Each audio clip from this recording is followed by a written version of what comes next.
Halo, saya Muhammad Mudi Ramadan dari kelas 12 MIPA 1 pada pembelajaran fisika. Fisika gampang, asik, dan menyenangkan. Saya akan menjelaskan materi tentang gelombang elektromagnetik. Nah, di sini saya akan menjelaskan 7 materi tentang gelombang elektromagnetik, yaitu gelombang radio, sinar ultraviolet, sinar gamma, gelombang mikro, sinar inframerah, sinar X, dan cahaya tampak. Oke, sebelum masuk ke materi, sebelumnya kita harus mengetahui apa itu gelombang. Gelombang adalah bentuk dari getaran yang merambat pada suatu medium. Jadi, gelombang elektromagnetik mempunyai pengertian gerak gelombang yang tidak memerlukan medium perantara dalam penghambatannya. Gelombang tersebut termasuk jenis gelombang magnet yang menjalar secara bersamaan. Hipotesis Maxwell. Yang pertama, muatan medan listrik dapat menghasilkan medan listrik di sekitarnya, yang besarnya diperlihatkan oleh hukum Coulomb. Yang kedua, arus listrik atau muatan yang mengalir dapat menghasilkan medan magnet di sekitarnya, yang besar dan arahnya ditunjukkan oleh hukum Biot-Savart atau hukum Ampere. Yang ketiga, perubahan medan magnetik dapat menimbulkan GGL induksi yang dapat menghasilkan medan listrik dengan aturan yang diberikan oleh hukum induksi Faraday. Gelombang elektromagnetik tersusun atas perambatan medan listrik E dan medan magnet B yang saling tegak lurus satu sama lain. Perhatikan gambar berikut.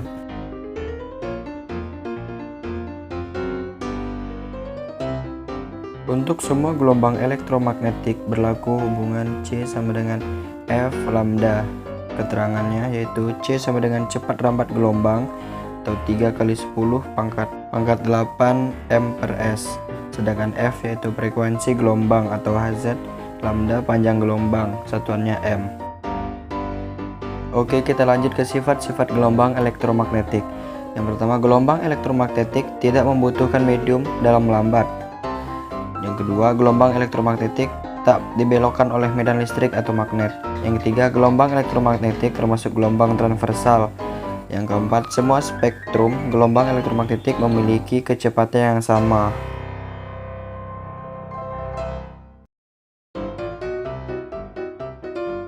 Sumber gelombang elektromagnetik. Yang pertama, sinar X digunakan untuk röntgen. Yang kedua, inti atom yang tidak stabil menghasilkan sinar gamma solasi listrik. Sinar matahari menghasilkan sinar inframerah. Lampu merkuri menghasilkan sinar ultraviolet. Penembakan elektron dalam tabung hampa pada kepingan logam.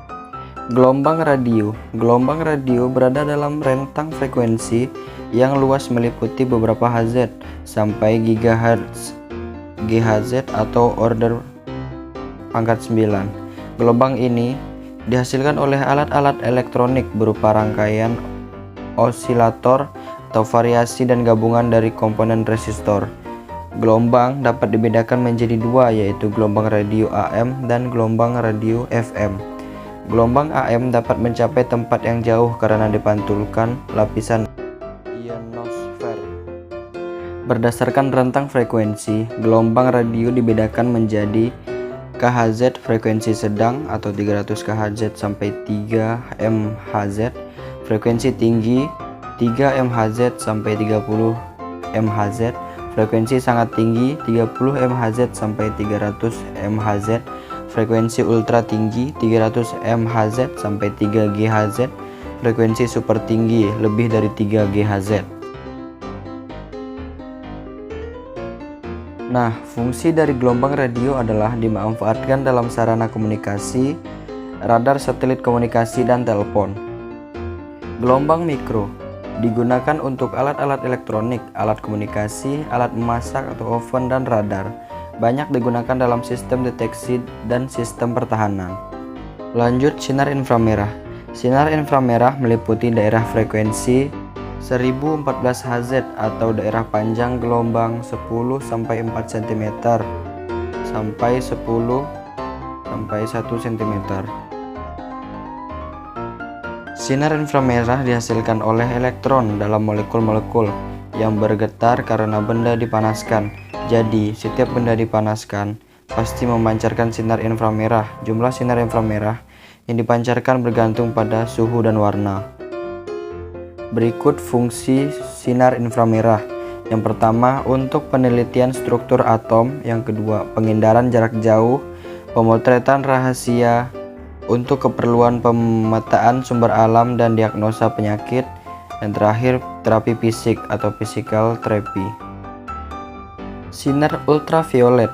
Sinar ultraviolet mempunyai frekuensi dalam daerah 1015 Hz sampai 1016 Hz atau dalam daerah panjang gelombang 10-8 meter sampai 10-7 meter. Gelombang ini dihasilkan oleh atom dan molekul dalam nyala listrik. Matahari merupakan sumber dari gelombang ultraviolet. Cahaya tampak. Cahaya tampak, sering disebut cahaya, adalah radiasi gelombang elektromagnetik yang dapat dideteksi oleh mata manusia berdasarkan dari urutan frekuensi terkecil yang memiliki cahaya merah, jingga, kuning, hijau, biru, nila, dan ungu, atau biasa disebut Meiji Kubihi Niu. Fungsi dari sinar ultraviolet dan tampak adalah: sinar tampak adalah sinar yang dapat membantu penglihatan manusia, sedangkan sinar ultraviolet sering digunakan untuk kandungan unsur-unsur dalam suatu bahan melalui teknik spektroskopi. Menghidamkan plat foto, membunuh kuman-kuman, digunakan untuk pembuatan IC. Sinar X. Sinar X mempunyai frekuensi antara 10 Hz sampai 10 Hz. Panjang gelombangnya sangat pendek, yaitu 10 cm sampai 10 cm. Meskipun seperti itu, tapi sinar X mempunyai daya tembus kuat, dapat menembus buku tebal, kayu tebal beberapa sentimeter. Sinar X pertama kali ditemukan oleh Wilhelm Conrad Rontgen. Oleh karena itu sering disebut sinar Rontgen. Fungsi sinar X yaitu untuk memotret posisi tulang atau bagian tubuh yang mempunyai kelainan. Sinar X juga mempunyai kelemahan, yaitu jaringan sel-sel manusia dapat rusak jika terkena sinar X terlalu lama. Pada dosis tertentu, pada wanita hamil, paparan sinar X dapat menyebabkan keguguran atau cacat pada janin. Oke, kita lanjut ke sinar gamma.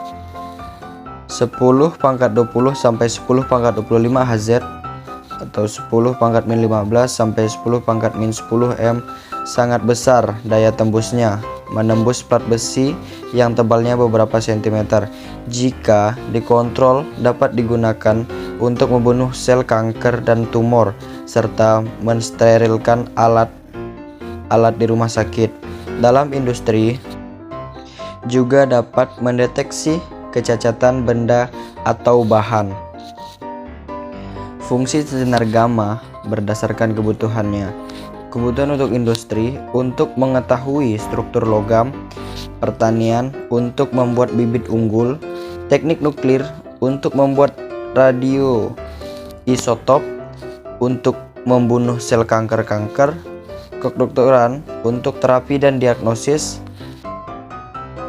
Nah, manfaat gelombang elektromagnetik dalam kehidupan sehari-hari adalah mengaktifkan dan menyeimbangkan sel-sel tubuh, memecah molekul air, mengencerkan darah, menghambat pertumbuhan sel kanker, menghambat pertumbuhan bakteri dan jamur.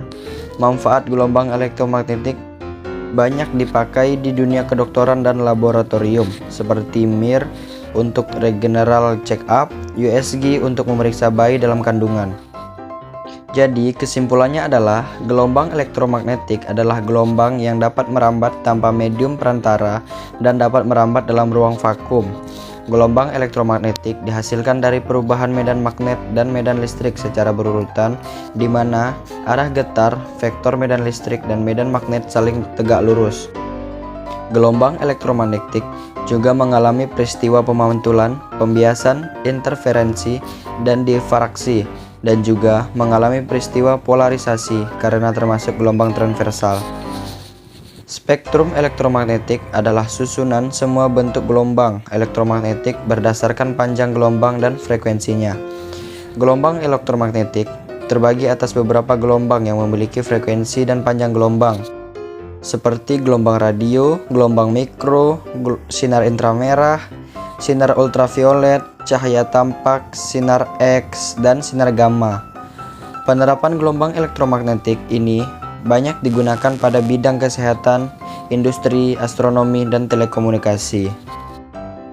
Nah, itu tadi adalah penjelasan mengenai materi gelombang elektromagnetik. Sekian dari saya, mohon maaf apabila ada kesalahan, karena yang benar dan sempurna hanya milik Allah. Fisika gampang, asik, dan menyenangkan, dan dadah!